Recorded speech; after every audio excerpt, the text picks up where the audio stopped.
Hey everybody, welcome to Jet Live. I'm here with Dale David Boccacio Honor. I got that right. Yeah? Yeah, well, the We're pronunciation using is a little off, but I accept it. People always butcher Boccaccio, but that's fine with me. Boccaccio? It's Boccaccio. Oh, it's not even Boccaccio. Okay. All right. Good to know. I'm learning so much on these Jet Live streams. Yeah, We're using a different system tonight. It's and Dale, I think you're able to yeah, see what I see, right? You can see yeah. the Well, I comments? see you're Yeah, in the so this is show. all. Everyone can see and hear you. Okay. Oh, okay, cool. Well, that's good. I guess I have the whole broadcast here, but I'm getting comments streamed straight Mm. to here. I don't need to look on Facebook. It's really cool. We're going to test it out. We're going to see how it That's fine. goes. And now let's just get started. So Dale, you've done the gamut of roles in the Jerusalem English theater community. And I've been on stage with you and the producers, and that was really fun, dancing around and doing high kicks with almost no clothes on, Keeping it gay. keeping it gay. Keep it gay. Keep it Um, gay. and then you went to a pretty, I mean, cabaret is a fun show, but it's also there's a pretty deep message there. Um, and you did that, and also Arena's Vow for Yom HaShoah. But you have a really long history of theater and performing arts, and I thought maybe um, we'll. Oh, ha! Yes, I need to take that off. Where is it? There we go. So I just wanted to let you roll with it. Okay, so I usually don't do these kind of things because I'm kind of private in terms of, my history and stuff like that. But I feel like, this is just the perfect opportunity to do it. And if you're going to do it, then do it well, you know. But first off, I want to say kol hakavod to you for everything that you're doing for the community, for your Jet blogs, your interviews that you're doing, for initiating Vilna, the play, which I got to be a part of, and that was a great honor to do that, especially in these times during COVID-19. It gave many performers and actors something to do. So that was like I said, all hats off to you, CB. Really respect what you're doing. Um, real quickly, well, as you see, I made a few notes. but I'm a little long-winded sometimes. It's much more than my notes. When I when I get the chance, because the opportunity doesn't come. Sometimes you sit at Shabbat tables and you kind of schmooze and stuff like that. People really don't get to know you, so I'm just taking this opportunity to do that for people who don't know a lot about me. I also want to say that I'm a fan. Thanks for joining. Huh? Thanks for joining. I also want to say that I'm a fanboy of many performers in the community. I just name off a few, of course, you and Dina. I love how Dina, steals all the photo shoots that we're involved in and stuff like that. I think she just looks so great on pictures and on camera and stuff like that. I loved her in the Pippin photo shoot. Also, I love Rachel Safar, great choreographer, Evan Kent, masterful voice, Leah Stern, very entertaining, Marty Wazo. Thanks for doing the When You Believe COVID-19, in the house video, thing that I got to do, which was amazing. Jennifer Fleischer for J-Town, the superb, superior Aviela Trapito, who I love dearly. Incredible entertainer. Also Shlomit Kowalski, beautiful voice. Julie Harvey, his behind the scenes. And plus, when he's on stage, Rivka DeRay, love you, love you, love you. You're amazing. Miriam Metzinger, kol hakavod for the play you put on, your original work, In a Stranger's Grave. Yafit Ben, loved you in Cabaret, loved being on stage with you. Sarit Brown, beautiful, beautiful redhead, gorgeous woman, flouncing across the stage and in the heights. And Daniel and Bracha Lewin, love them always, working with them in any kind of capacity. So Wow, So, you're naming like half the people that have been on Jet Live are going to be well, joining on Jet Live soon. So I love these people. I mean, they're all just, and they're, the ones I all listed were like really, and I love everybody else, but these are just some of my favorites that I really like. Really, what I want to do, also is, before I go into just a short history, I want to say, there was a couple other things I wanted to do right off the bat. For those performers, this is like an informative time also for performers who can't find certain kind of materials and that sort of thing, especially when it comes to plays and doing monologues and that sort of thing. I like this yeah. contemporary stage monologue book that I have, and it's the actor's book of It's for Men. So Hmm. wait, is this one's for men? No, this one's for men and women. And then I love this other one. It's Contemporary American Monologues for Men. I don't know if you can see it, probably not. I see a man's face. Yeah, and then I like this 2 minutes and under, 70 short character. Oops, hold on. I'm here. Wait. Oh, wait, CD. I'm kind of darkened here. Hold on. So yeah, we still see the hat.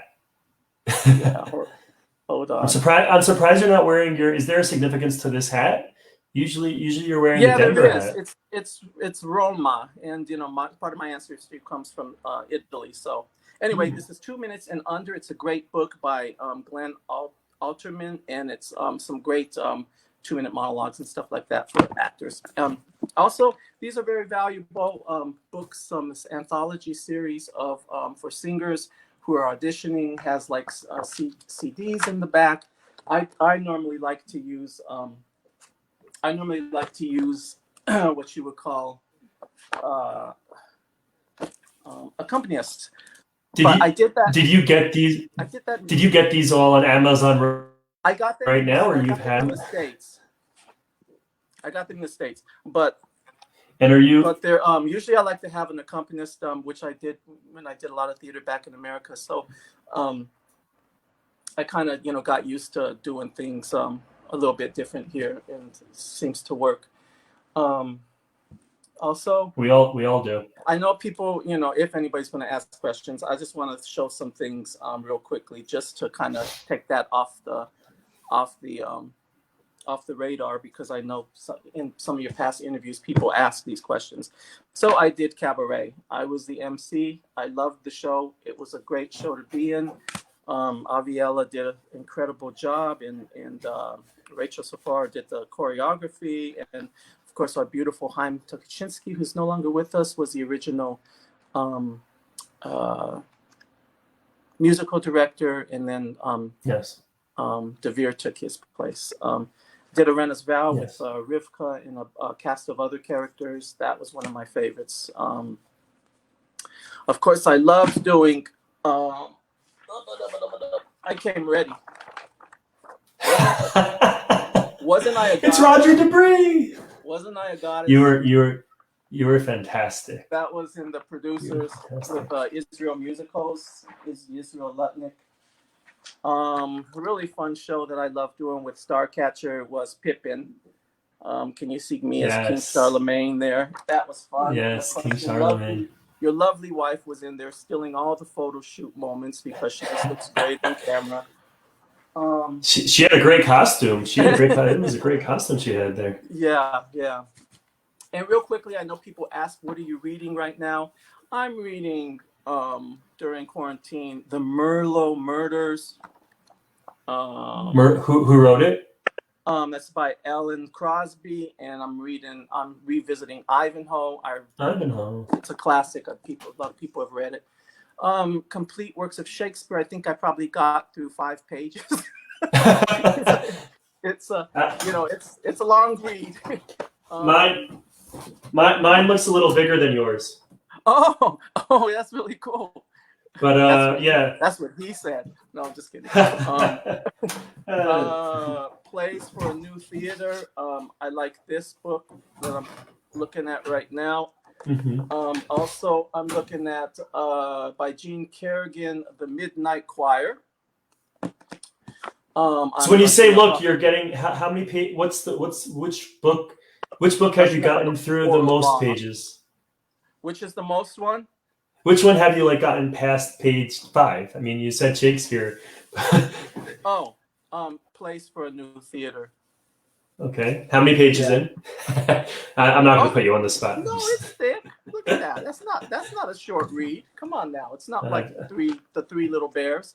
And I like this that I'm kind of like a quarter through. Riches and Honor by Tom Hyman. It's a good book mhm. so far. Anyway, that's it. Wow, So that's all, and take that. they're all next to your kitchen table or next to your bed. Where No, do you I'm at my desk. This is my desk. and you just This leave is all where your I books on work. your desk? This is where I office, huh? You leave all your books by your desk?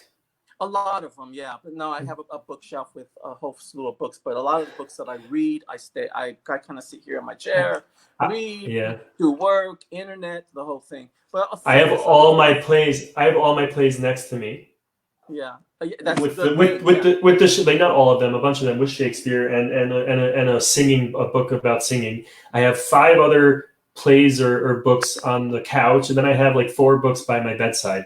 Yeah. And Leah Rose is pulling all the books off the shelves. So Oh, that's it's that's like me. I have some by the bedstand or the nightstand also. yeah. So real quickly, I'll address some of this stuff later, but I just want to do like a little show Oh, and tell wow. first, get it out of the way. Sure. This is a Sure. puppet that I got from, it's like hand carved. It's from Rome. It's Wow. a hand carved Wow. Pinocchio puppet. And so I've collected puppets for many years. Marionettes are the funnest ones to collect. Um, It looks like Pinocchio. Was that was or that that was was some Pinocchio. Yeah. yeah. Did I say Can something you different? can I don't know if I heard Pinocchio. Can you push the nose in or No, is it no, it's all wood. It's hand carved. wow I picked wow it up in Rome. I did some puppet shows in Italy back in 2002 for conferences and festivals and stuff like well, that. And we pre-recorded the music. Obviously, you know, but my mother speaks some Italian, but I don't speak Italian or Spanish. I know some Spanish and Italian, but so anyway, the opportunity came, and I did some festivals and conferences and some schools and stuff like that. And we pre-recorded the music in Italian, and the show actually to where the puppets just mimic, you know, to the what's going on. So it's a little difficult, but it's you can do it. These are is nudity allowed? we talked about that yesterday actually with Yeah, Old Calcutta yeah. with Oh, Michael Calcutta. Burl. Oh, Calcutta. There you go. You have the Old Calcutta puppet. Yeah, and just some cute ones. This is another one. He's like a hippie or whatever. You know, Wow. he's real Looks cute. like Joseph. Joseph Yeah, in the Technicolor Dreamcoat. yeah. Here's old Gramps. Oh, there you got Moses. How you doing there? Or Yeah, he I actually looked remember 2020. It was a really bad year. And I love my little bumblebee puppet. I think he's really cute. oh my gosh, wow. You made those or you just had them for I your made some of the projects? costumes and stuff like that. I do sew, Wow. but I never really utilize it with anything. I did back in the States when I was doing a lot of things on my own and that sort of thing, or in small groups and stuff. And I'm sure there's some theater companies here that always like we did Avenue Q here. And I mean, have your puppets met Evan's puppet? no, and I loved what he did. I loved him in Shards, and I you know, Yeah. I didn't get to see Avenue Q, but I did get to see Evan perform, and it was a brilliant performance. I loved. Did you see Shards? It's really I did, and he was Yeah. actually supposed to go on tour now, and that's also been postponed. Yeah. Really a brilliant performance. Yeah. Let's see. What else? I think I did my show and tell. Now to the notes. Now to the Okay. notes. Now to the notes. No time to waste. So. Right. So where were you born? What was your first time you cried when you saw a show? What's your favorite show? Wait. Okay. Okay. So we'll get that. Yeah, those are other questions that I know that we're going to be asked. So let's do that too, and then I'll get to my notes. Before you start, I just wanna say Shlomit's watching and Bracha Daniel. Hi guys. You could say hi to them. Happy Let's birthday, see. Bracha. You're Yes. 30 years old today. I saw that, so happy birthday. And you're not overrated. Oh, don't. I don't. Bracha. We're That's an sorry. inside joke. That's an inside Okay. joke. Bracha, you're not overrated here. You know I love you. uh, and my And so and my sister Elisheva is watching. hi Thank you, Elisheva. Elisheva. And I hope people will watch this later. But let's Okay. continue with the All right, let's show. just With do the what we're show. gonna do. Yeah. So anyway, So list of my favorite musicals. These are my favorites. So, I actually thought about it, and it's like You came when you love prepared. music, well, no, when it's like you throw things off the top of your head, and then later on you just kind of go, "Do I really like that musical?" So I really thought about it. So West Side Story, of course. Years ago, I did a professional production in Los Angeles. I was Bernardo in West Side Story. So that's always been like my top favorite musical of all times. I love Sweeney Todd, Cabaret, of course, Yes. Evita. I love Mame. It's a kind of, it's kind of people don't really, I guess, like it or respect it enough or whatever. But I love Mame. How to Succeed in Dale, Business. you see that? Do you see that on the screen? We're testing. Oh, Do you see Bracha wrote something? oh, Do you see the Bracha, you're a comment? brat. Yeah. Okay, I'm cool. gonna get I'm you at just the end. I'm gonna get you, Bracha, at the end of this. So don't worry okay. there. All right, I just wanted to test that overlay in the comment. Don't forget, Bracha, we're live. I'm gonna get you. Okay. So anyway, Evita, Mame, How to Succeed in Business Without Really Trying, Priscilla, Wow. Queen of the Desert. I love that. I love Les Mis, obviously, the producers, and Pippin and Oliver. Those are my favorites. How A many Dream of those Rose. shows have you done? I've done West Side Story, Cabaret, How to Succeed, the producers, and Pippin. Not bad, 5. And as a That kid, is I not did bad. That's Oliver. awesome. So I guess 6. And So 6, yes. wow. 6 out of Yeah. you mentioned about 8 or Yeah, I 9, so put. that's Well, yeah, awesome. I did. I was actually Oliver years ago. I had that. I had a little boy, a little bowl haircut, and the whole thing. But anyway, Wow. so my dream roles are Sweeney Todd, Jean Valjean. We're gonna have a lot of understudies. Beauregard, Jackson Pickett Burnside in Mame, and Magaldi in Evita, and also Bernadette Ortick in Priscilla, Queen of the Desert. Either one of those roles. Probably I would like to do Bernadette more than Tick. I think it's more interesting because it's she's transgender. Huh? So all of your roles, your favorite musicals. So all your favorite roles are really your favorite musicals.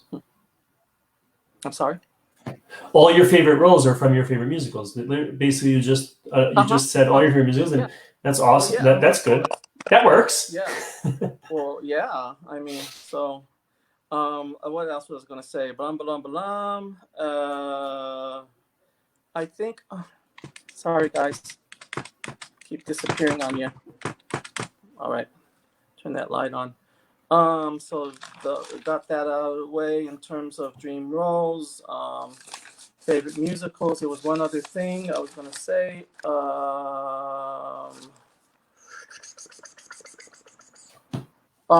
Shows that I would like to see in Israel. Bubbling Brown Sugar. Are you familiar with that? I am not, but it sounds like it's bubbly. It's a review, and it's It's like an African American cast for the most part. Mm-hmm. There are some other roles and that sort of thing that aren't African American. The Wiz, obviously, I'd love to see that done. And Kismet, I'd like to see Kismet done. I don't know. Did Yisrael Lutnick do Kismet one year? Or? I don't know. I don't know. As someone mentioned to me, yes, I think it was Gabby Shine when I was talking to Michael Burrell. I'm too young to know the whole entire history of the Jerusalem English Theater. Yeah. There are some people who might be able to, but not me. Okay, the so I'm history just going to from get 2011, maybe very well. Meat and potatoes. I don't think we're going to have many people commenting on this thing, so that's good. I prefer. We have a few questions actually for you. Oh, okay. So we do have a few questions for you, but we'll wait a little bit for them. Okay, no stupid stuff, but you know. Okay. You are live.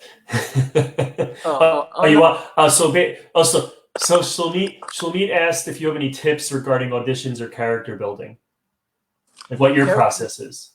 My process for can I address that at the very end? Can I Yeah, I'm totally. gonna get I'm gonna I'll get into the so I'm I just gonna get will I'm gonna get into just this meat and potatoes, be clear of it, and then we'll do and questions. Sounds yeah, good? and then I'm gonna ask you and then I'm gonna let you know the other question now, and then and then I'll actually put it on the comments so we could talk about it. Which part can you do by heart now on a whim? Brefa Daniel asked. Um, Okay. I don't know if that's a joke or if she's being serious, but I think that's a On really a interesting whim, question. which part can I Yeah, do on a whim? yeah, by heart. Probably. Like, Well, since probably one of the really fun show that I just recently did is the MC, I could probably do things on a whim, you know. but of your So favorites, probably the cabaret. the ones you all mentioned beforehand, is there anyone that you could actually just like pull out of a hat?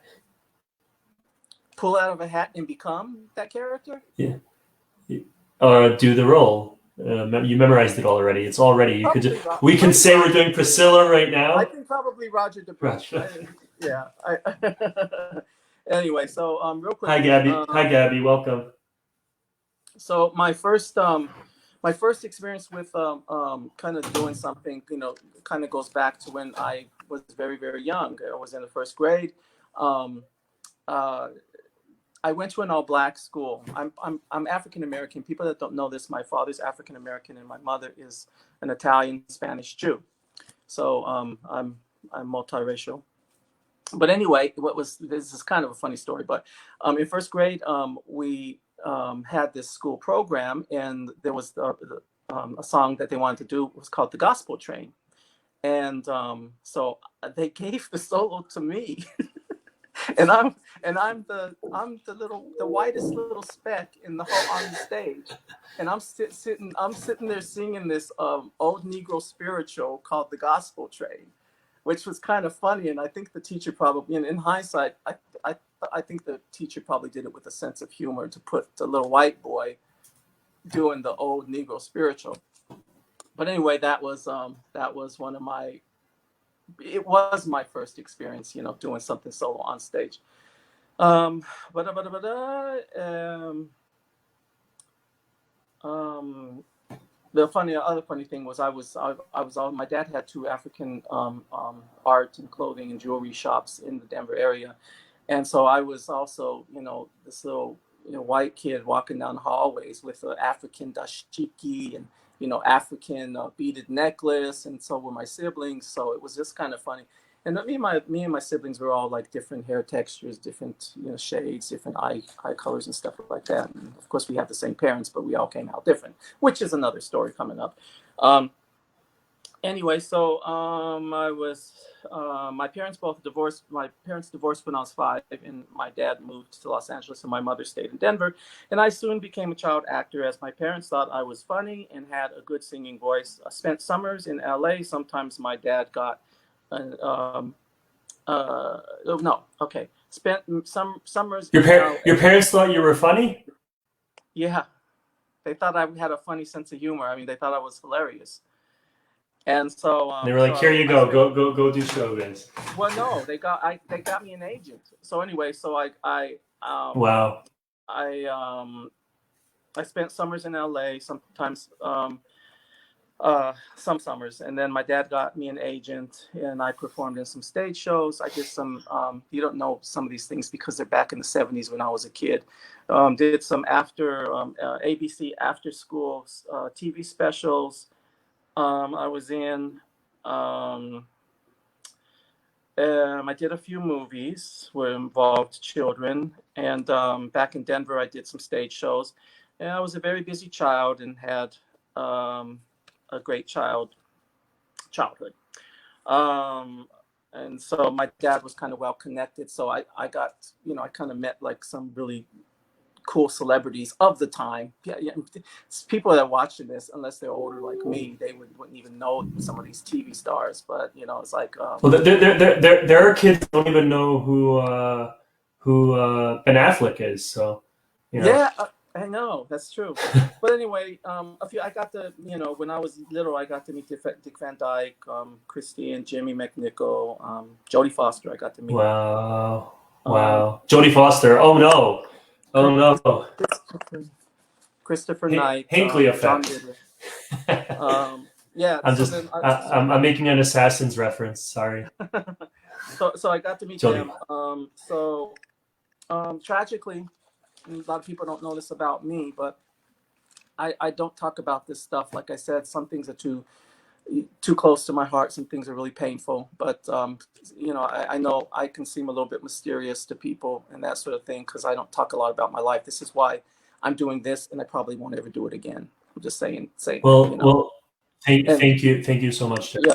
Thank you. So at 11 years old, my 19-year-old brother committed suicide in front of me, my mother, and my three siblings. It scarred me for life, and it was early on. It was early on that I discovered that theater was a way of escape for me to become something else on stage as a kid and that sort of thing. So as I continued to perform and do things and sing and do whatever that had anything to do with being on stage or entertaining and that sort of thing, it was always an escape. And sometimes it still is, like I ran as vow when I did a ran as vow, and so, I know what shrinks would say and that sort of thing. They say that, you need to deal with it, which I do eventually. I do it in my time.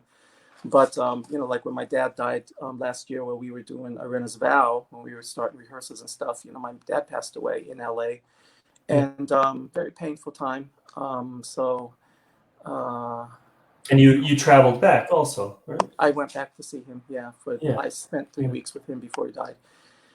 Yeah. And so Irena's vow was a saving grace for me when people were saying, don't do it, drop out, and I kept saying, no, I have to do something. I can't just, I can't, I can't sit on this because I know how tragedy affects me, after my brother's death. So anyway, so So you started doing theater more after that, or you took a um, break for a bit? Not when your brother no, passed away. so after a while and that sort of thing, like once I hit junior high school, the theater, um, a lot of the LA stuff. I did return and do some things, like I did West Side Story that I told you about, and I did Right.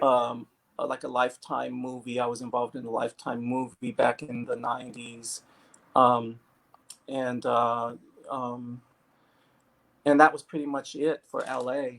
I didn't really return and do anything. I just see my dad, but I didn't do anything else there. So all my focus went to Colorado and Denver and that sort of thing, where my mother lives and where my And, family is, my personal family. So right. so through junior high and high school, I continued on school musicals and local musicals and plays in Denver, summer performances, and um, the filming in Los Angeles stopped. My vocal jazz ensemble teacher, Ms.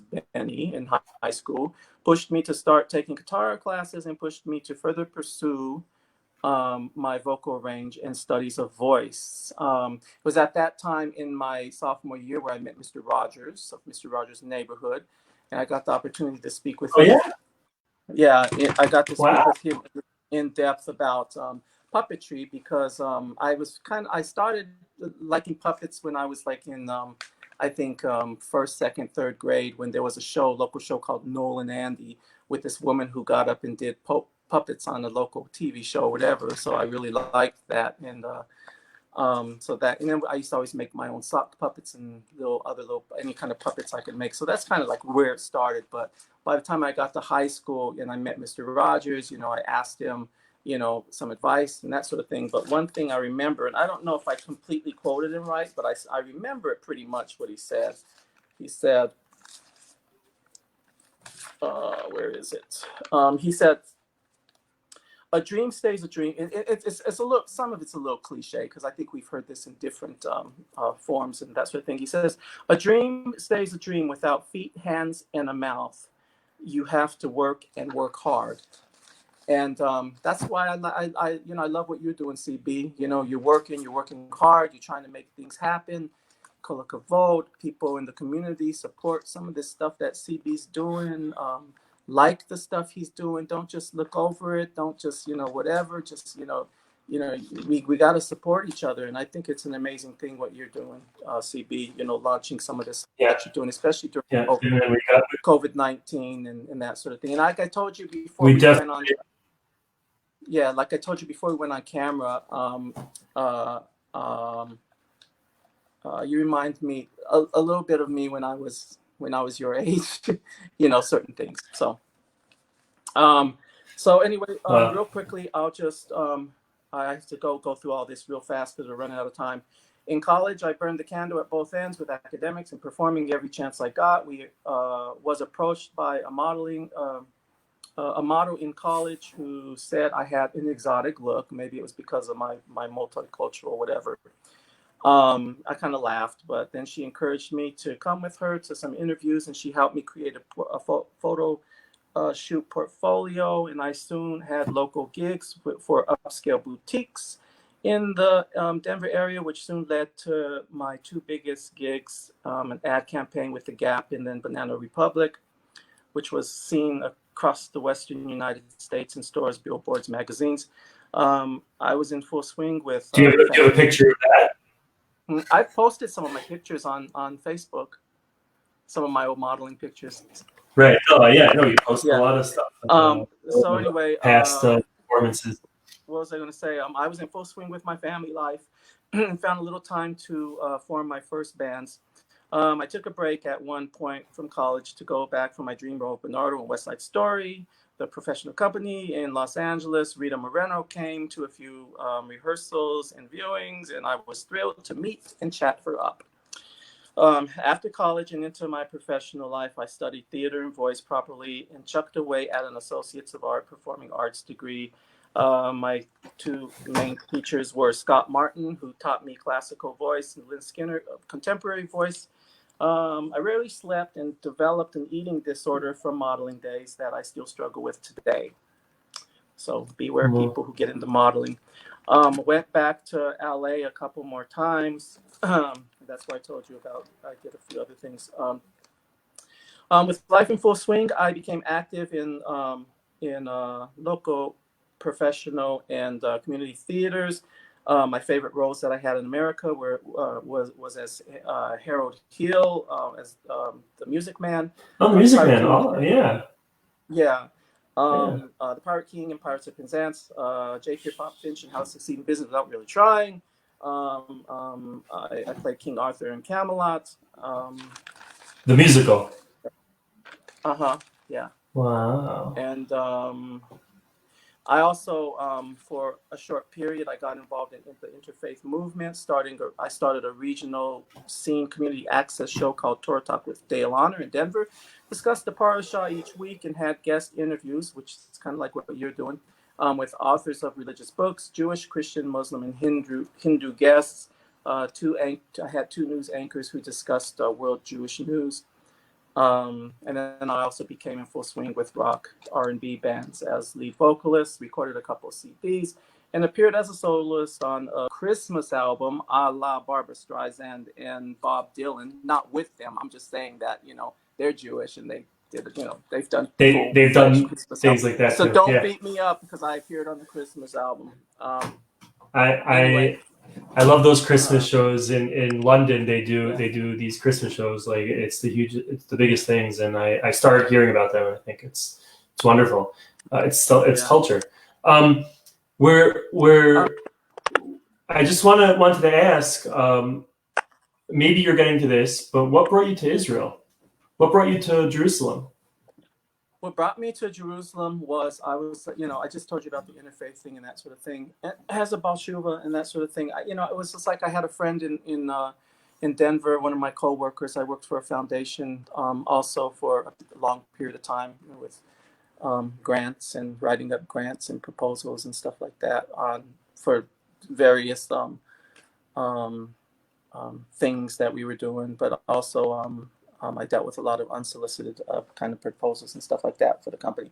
But anyway, so I've always been like a spiritual person. I haven't been religious. I always believe in God, Hashem. I love him.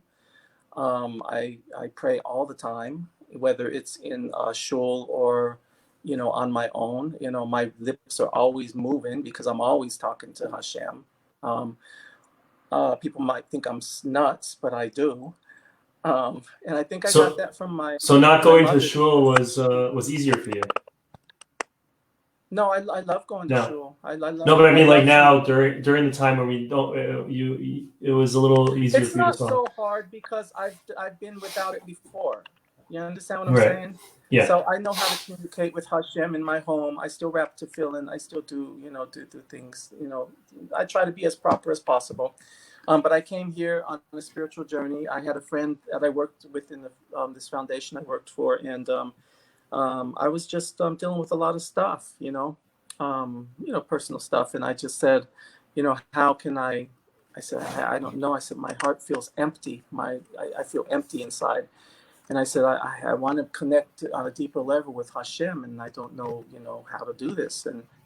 And he was an atheist, which was so funny, and he just said, I think Jews go to Jerusalem, Christians go to Rome, and Muslims go to Mecca or Medina. And I was just like, Well, I thought they all come here. I thought they all come well, here. no, this is what he told me. So I'm just Right. like, so I'm going like this.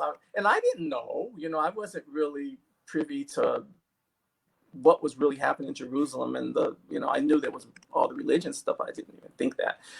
But so I just thought, okay. So I came and I visited, and then when I came, by that time, my family was kind of moved along and that sort of thing. So it was my chance to kind of rediscover some things within myself, and I moved here, and I spent a month at Engedi and sought Hashem as best I could, and had some really mountaintop experiences, in my own prayer life and that sort of thing, and it was a beautiful time. I'll never forget it. And then after that, I stayed. I go back to America, I go back to and from America, and to see family and stuff like that. And with technology and stuff and Skype, it's great. Yeah. We have those things. Yeah. We use them a And lot today. I just wanted to say real quickly, there are some shows that I would like to see either done in Israel, or I would like to perform in my, I would like to play some of these parts, or, like here, this one is called "I Am My Own Wife." I don't know if you've heard of this. It's a play by Doug Wright, and it's about a transgender man living during the Nazi regime and it's a true story, and Mm-hmm. it's a brilliant show, and I'd love to play the lead in this, and I, I'm just putting this play. I don't know if he would want me to say this or not, but I think he would be also brilliant. As Evan Kent, I think, would be amazing in a show like this. How many characters is in it? It has a lot of characters in it, but Uh-huh. it's almost like a one-man show. It's like Mm-hmm. it's intense. Right. Also, Kind of the Isaac. other couple of things that I would love to I would love to direct this someday is the Laramie Project. Are you familiar with the Laramie Oh, Project? yes. I am. With the story of Matthew There, Shepard. I would love to direct that. there was an actress in my acting class. Her name was Laramie, and I think a few times they did scenes from the Laramie Project. I definitely Yeah. have heard of it. Where I just wanted to Dale, I wanted to see if you can answer Shlomi's question. Oh, one more book I just want to say. This is called The Color of Water, a black man's tribute to his white mother. And Eleanor Kaufman passed this book along to me, gave it to me, and it's an interesting story. I mean, because it deals with identity crisis, and that sort of thing. Which that's another whole story in itself that there's no time to go into. But having a black father and a white mother, I can certainly relate to that sort of thing. I have been working on a couple of plays myself. I've been working on one show called The Puppeteer, and it's a little bit autobiographical, about some of my life and that sort of thing. Mhm. There's another one called When White is Black, and you can understand Yeah. in that time what that Well, means. You're a you're a you're a black you're a white you're a black man living in a white body. I remember my mother used to say, and I'm also Italian, Spanish, Jew, but my mother yeah. always used to say, you go by your father. This is what she told me and or my other siblings. You go by what your father is, and I'm just like, but mom, Yeah. I'm not black, Right. And so that was. But I mean, but you don't have the look, but you have the culture. It's still part of. No, we could have a whole nother conversation about that. Oh, But CB, it goes really, really deep. It's but deep. It's I really, really love deep. that you're writing your own work. I feel that And Jerusalem, they're musicals, by the way. and their They're musicals musicals. even. Well, yeah. I Well, love. the puppeteer is a musical. I've been working on for some time now, and I've been working with this guy in Tel Aviv. He's a composer, and Yeah. and I've been should be shooting back lyrics and stuff like that, and he's composing some songs and that sort of thing. But I worked with him in the States when I was helping work on a Vietnam veteran. Documentary, and he did some of the music for that and some other things that were being worked on. But shout out to him if he's watching. But I won't mention his name. Well, you could share this with him afterwards. Also, I encourage everybody to share this. Dale, it's been amazing. Thank you for sharing your story with us. I just wanted. Thanks for the opportunity. I really appreciated it. And like I said, I don't do these. I most likely will never do this again in Israel. So whoever watches, maybe you learned a little bit about me. Whoever watches it later, great. So Well, whatever. I think we have to get you back. I think we have to get you. I think we have to get you back on. I think we need to get you back on sometime on Jet Live when these these musicals are put up, so we could talk a little bit more about identity and all that. But can you maybe for a minute, really quickly, answer Shlomit's question? Now, what was the question? I'm sorry. Do you have any tips regarding auditions or character building? Do I have any techniques for tips? Yeah, techniques, tips. Oh, yeah. Tips. Well, she's a vocalist and she's an amazing vocalist, and so I think she's blessed with that natural skill. I mean, it takes work to get your voice trained or whatever, but I guess like for the musical and the voice part, be ready with your chops. Do everything. Avoid certain things. Don't eat certain things. Like I never eat dairy or that sort of thing, or chocolate, or I just don't eat that kind of stuff. I took anything that would cause mucus or any kind of buildup in your sinuses. That will kind of plug things up.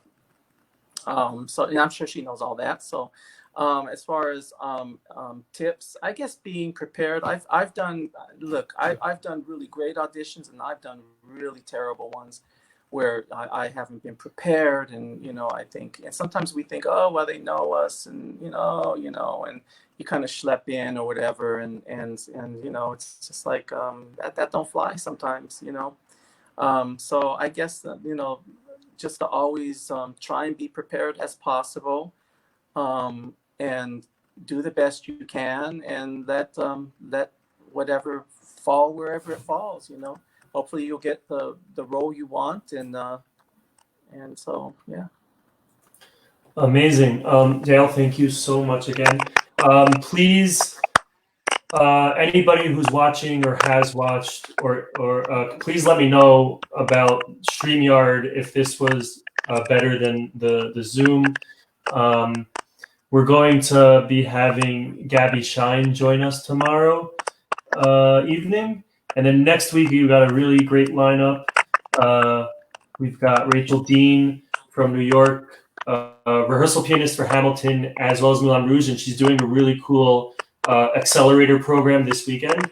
So I'm going to be talking with her about New York City and what she's been doing for her musical Medusa on Sunday evening. We have Mati Metzinger joining us the next day. He's 12 years old, so that's going to be pretty cool. He's been doing a few stuff. Really? Multi? Yep. Did you say multi? Multi, yeah.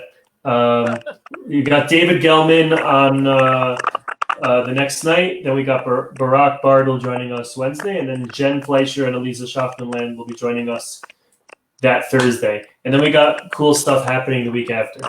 So thank you all for joining, and have a good night. Bye now. See you tomorrow. Thanks, Steve. All right. Bye. Thank you.